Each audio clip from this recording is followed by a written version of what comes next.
আসসালামু আলাইকুম ওয়া রাহমাতুল্লাহি ওয়া বারাকাতুহু। সম্মানিত দর্শক ভাই ও বোনেরা, দেশ এবং দেশের বাইরে থেকে যাহারা আমাদের এই অনুষ্ঠান দেখতেছেন, সকলকেই জানাই আন্তরিক মোবারকবাদ। আমরা আজকে আলোচনা করব স্বপ্নে ভয় পেলে তার কি ব্যাখ্যা হতে পারে, ভয়ের স্বপ্ন দেখলে তার কি ব্যাখ্যা হতে পারে। আসুন আমরা সকলে জেনে নেই।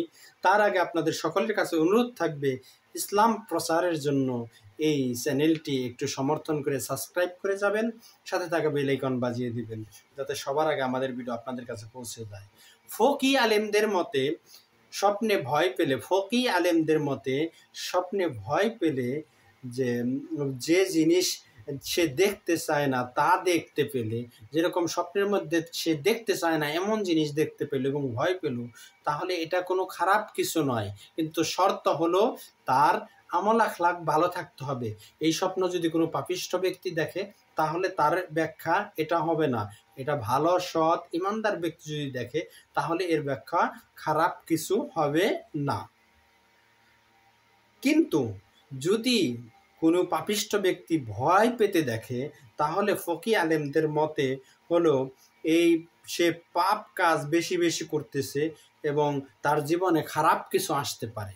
সে পাপ কাজ অনেক বেশি করতেছে এবং তার জীবনে খারাপ কিছু আসতে পারে। তার তওবা করা উচিত, তার সমস্ত পাপ কাজ থেকে তওবা করে নেওয়া উচিত।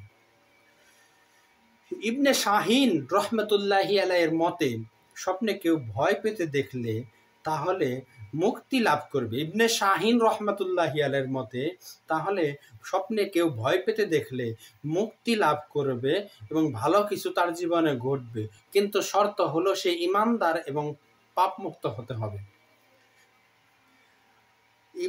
মোহাম্মদ ইবনে সিরিন রহমতুল্লাহি আলাইহির মতে তার জীবনে পাপ কাজ বেশি হয়ে গেছে। স্বপ্নে ভয় পেতে দেখলে মনে করতে হবে মোহাম্মদ ইবনে সিরিনের মতে তার জীবনে পাপ কাজ বেশি হয়ে গেছে, সেগুলোর থেকে তার ফিরে আসতে হবে, ভালো কাজের দিকে মনোযোগ দিতে হবে এবং আল্লাহর কাছে তওবা করতে হবে, তাহলে এই স্বপ্নগুলো কেটে যাবে।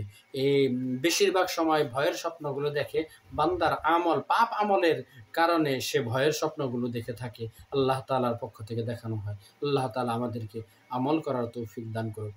আমিন। আসসালামু আলাইকুম ওয়া রাহমাতুল্লাহ।